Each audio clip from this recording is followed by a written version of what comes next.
नमस्कार मंडळी, आम्हा मायलेकींच्या मुक्तछंद या चॅनलवर नवीन भागात मी स्वाती बापट तुम्हा सगळ्यांचं पुन्हा एकदा स्वागत करते। आज गोकुळाष्टमी आहे आणि आज ज्ञानोबा माऊलींची जन्मतिथी सुद्धा आहे। त्या निमित्तानं माऊलींचं चरित्र, कर्तृत्व आणि साहित्य याची उजळणी करूया। तेव्हा आजचा विषय अर्थात माऊली। संहिता लेखन नेहमीप्रमाणे माझी आई डॉक्टर शुभांगी पातुरकर हिचं आहे। मंडळी, ज्ञानेश्वरांनी आपल्या योग सामर्थ्याने चमत्कार केले म्हणून आपण अचंबित होतो खरं, पण वस्तुस्थिती तर अशी आहे की त्यांचं स्वतःचं आणि चारही भावंडांचं संपूर्ण आयुष्य हाच एक मोठा चमत्कार आहे। सुशील, सुविद्य, सुसंस्कृत, सदाचारी अशा विठ्ठलपंत आणि रखुमाबाई या मातापित्यांच्या पोटी ज्ञानेश्वर माऊलींचा जन्म झाला। पण या चारही भावंडांचं बालपण अनाथपणात होरपळून निघालं। संन्याशानं गृहस्थाश्रम स्वीकारला का म्हणून समाजाने या सत्शील जोडप्याला बहिष्कृत केलं, त्यांचं जगणं असह्य केलं। बाहेर रखरखीत, वृक्ष, सहानुभूती शून्य असं वातावरण, आणि घरात मात्र व्युत्पन्न अशा विठ्ठलपंतांनी या लहान मुलांवर विद्येचे उत्तम संस्कार केले। ही मुलंही अशी कुशाग्र बुद्धीची की त्यांनी सगळं ज्ञान नुसतंच ग्रहण केलं नाही तर ते आत्मसात केलं। अल्पवयीन ज्ञानेश्वरांच्या साहित्यातून महाभारत, भागवत, योग वसिष्ठ यासारख्या अनेक ग्रंथातले दाखले सहज येतात। ब्राह्मण ग्रंथात घरात जन्म झाला म्हणून मुलांना मौंजी बंधन तर हवं। निवृत्ती मौंजीच्या वयाचा झालेला, त्याशिवाय त्याचा आणि इतर भावंडांचा अभ्युदय कसा होणार आणि त्यांना निश्रेयस कसं लावणार? त्याशिवाय ते जातीकुळाबाहेर पडतील अशी भीती विठ्ठलपंतांना होती। म्हणून आळंदींच्या ब्रह्मवृद्धानं त्यांच्या कुटुंबियांना पावन करून घेण्याचं नाकारलं, मौंजी बंधनही नाकारलं। उलट त्यांना देहांत प्रायश्चित्ताची शिक्षा दिली। ती शास्त्राधार सांगून ते ऐकून परमार्थ मार्गावरच्या त्या निस्संग, निर्मोही, स्थितप्रज्ञ, विरागी पुरुषाच्या अंतःकरणातही कालवाकालव झाली असणार। आणि रखुमाबाई ती तर जन्मदात्री, पण मुलाबाळांच्या कल्याणासाठी त्यांनी तो कठोर निर्णय घेतला आणि अंमलात आणला। इंद्रायणीच्या पाण्यात त्यांनी जलसमाधी घेतली आणि ही अजाण मुलं पोरकी झाली। कोवळ्या वयात मातापित्यांचं छत्र गमावलेली, त्यांच्या मायेला पारखी झालेली, पोरकी झालेली ही लहान लहान भावंड कशी बशी जगली। तहान भुकेनं कासावीस होऊन भटकली, मायबापांच्या आठवणीने व्याकुळ झाली। संन्याशाची मुलं म्हणून कुचेष्टा, हेटाळणी झाली, पण समाजमन द्रवलं नाही। निवृत्तीनाथ समाजाचा त्रास सोसायला आत्मिक बळ यावं आणि उपासना करायला म्हणून त्र्यंबकेश्वरी जातात, तपाचरण करतात, ब्रह्मगिरी पर्वताला प्रदक्षिणा घालायचं व्रत घेतात। एकदा वाघाच्या भीतीने एका गुहेत पळत गेलेले लहानगी निवृत्ती बाहेर येतात, ते गहनीनाथांच्या कृपेचा प्रसाद घेऊनच, निवृत्तीनाथ होऊनच। मग हा कृपाप्रसाद लहानग्या ज्ञानेश्वराला देऊन त्यालाही स्वतःप्रमाणे परमार्थी आणि आत्मसाक्षात्कारी योगी करायचं।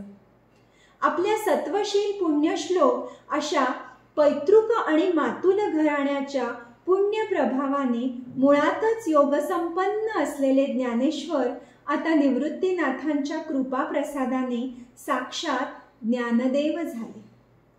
परमार्थाच्या मार्गावर चालताना मुक्कामापर्यंत पोचणारे गुरु अर्थातच त्यांना घरीच लाभले। मायबापांचं आणि निवृत्तीनाथांचं हे ऋण ज्ञानेश्वरांनी सतत ध्यानात ठेवलं।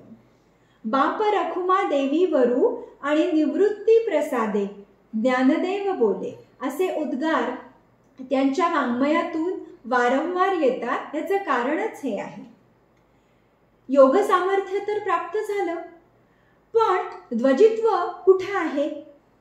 त्याशिवाय समाजात कसं राहायचं आणि पुढे गतीही काय, हे प्रश्न त्यांच्या पुढे होते आणि त्याची उत्तरं तर होती ब्रह्मवृद्धांच्या हातात। मग पुन्हा तीच विनवणी मग पुन्हा तो धिक्कार.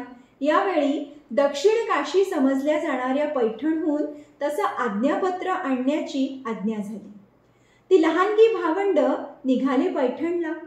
तिथंही पुन्हा नकार घंटा. आणि पहिला चमत्कार झाला.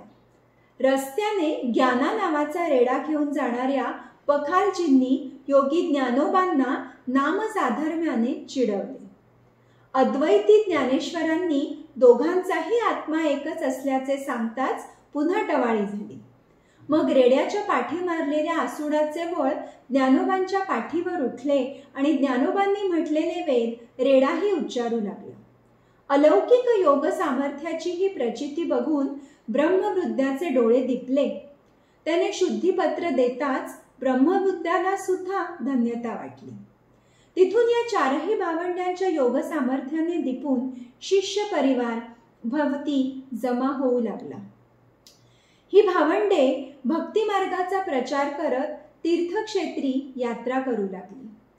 तीर्थक्षेत्री फिरता फिरता शके 1212 मध्ये नेवासे मुक्कामी निवृत्तीनाथांच्या आज्ञेवरून त्यांनी ज्ञानेश्वरी लिहिली.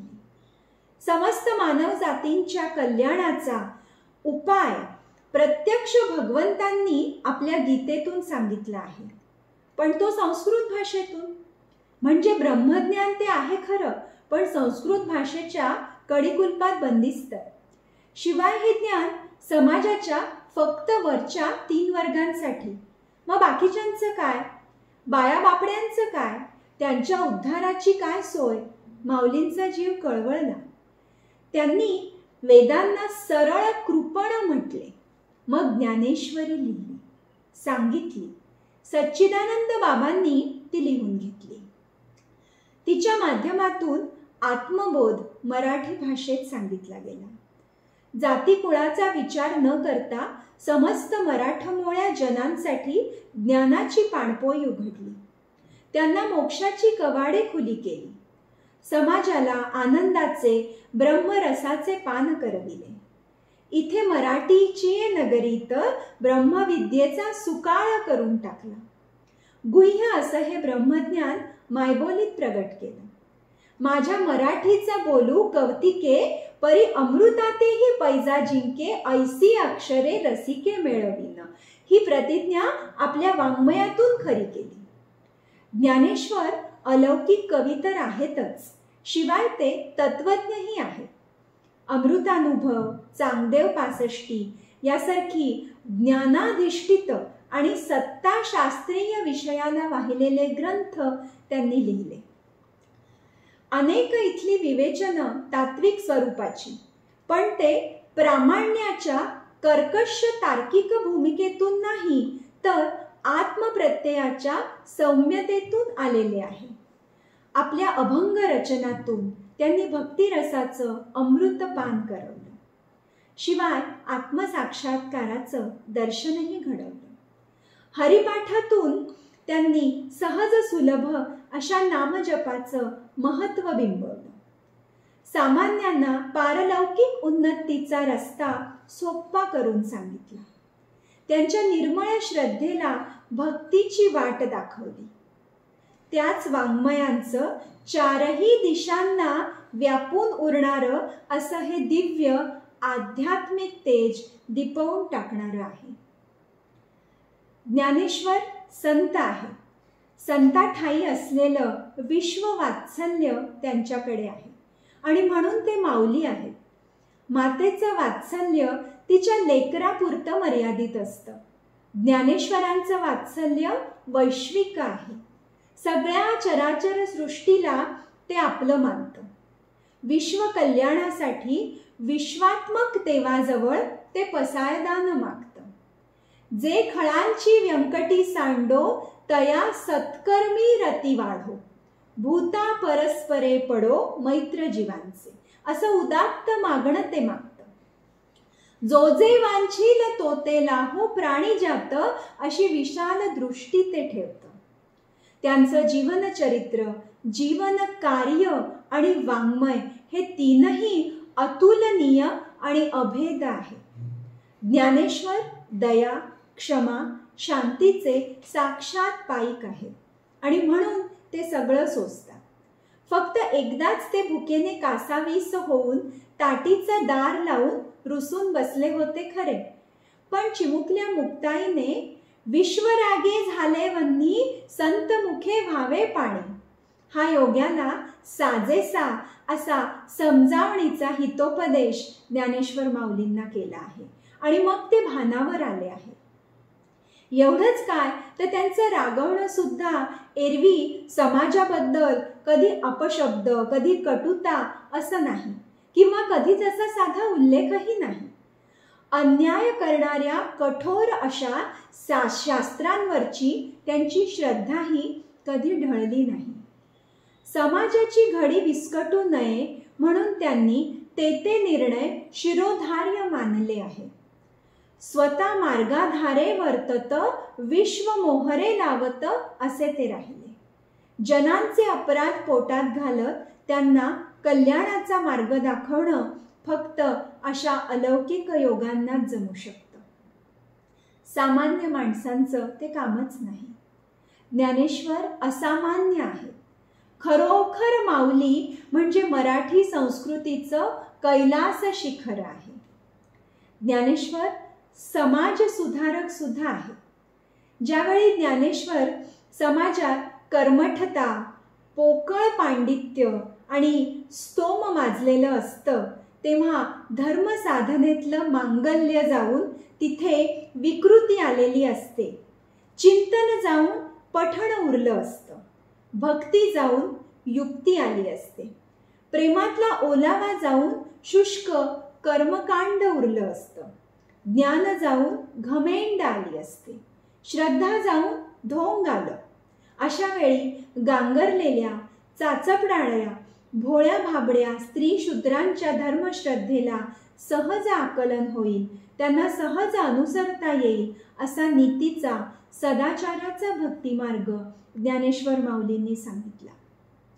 नामजपाचा सरळ सोभा साधा मंत्र दिला. या भक्तिमार्गात तत्व आणि आचरण दोन्हींचा समन्वय आहे. विश्वाचे आर्त मनी प्रकाशल्याशिवाय हे होणे नाही. अवघाची संसार सुखाचा करीन या त्यांच्या प्रतिमेला साजेस असं हे सगळं वाङ्मय आहे. ते धर्म कीर्तनही आहे. ज्ञानेश्वरी ही तर साक्षात वागेश्वरी आहे. तिच्यात काव्य, तत्वज्ञान यांचा सुंदर संगम आहे. तिचा आवाका मोठा, तिची झेप प्रचंड आहे. अध्यात्म, वाङ्मय, समाज सुधारणा यांची ती त्रिवेणी आहे. नादमयता हा तिचा स्थायी भाव आहे. पावसाच्या सरीवर सरी याव्यात अशा अलंकारांच्या इथे झडी लागतात. उपमा क्लेश कोंदा कोंदी झाडा येईन पदोपदी ह्या त्यांच्या वचनांचा प्रत्यय ती वाचताना येतो. याआधी न कोणी हे गूढगहन तत्वज्ञान इतक्या रसाळपणे सांगितलं ना पुढं कोणी सांगणार. एरागबाळाचं ते कामच नाही. जिथे जातिवंत प्रज्ञा आणि प्रतिभा मात्र हवी.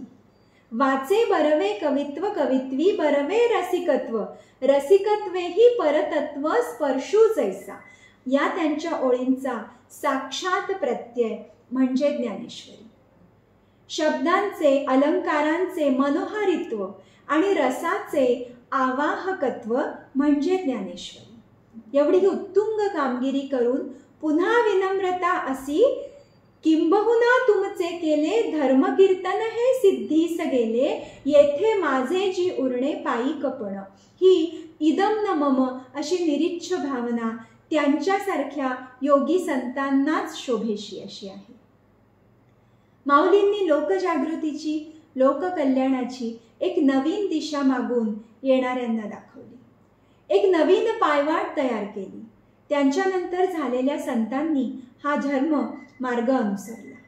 हे सगळं झाल्यावर ज्या कार्यासाठी जन्म घेतला ते पूर्ण झाल्याचं समाधान मनी घेऊन वयाच्या अवघ्या 22व्या वर्षी आळंदीला जाऊन त्यांनी संजीवन समाधी घेतली. वैराग्याच्या गोष्टी ऐकिलेल्या कानी आता ऐसे कोणी होणे नाही हेच खरं आहे. त्यांच्या अक्षर आणि अमूल्य विचार संपदेतील एकही शब्द, एकही ओळ आपलं जीवन उजळून टाकण्यास समर्थ आहे. संत नामदेवांच्या शब्दात सांगायचं तर नामा म्हणे ग्रंथ श्रेष्ठ ज्ञानदेवी एक तरी ओवी अनुभवावी हेच खरं.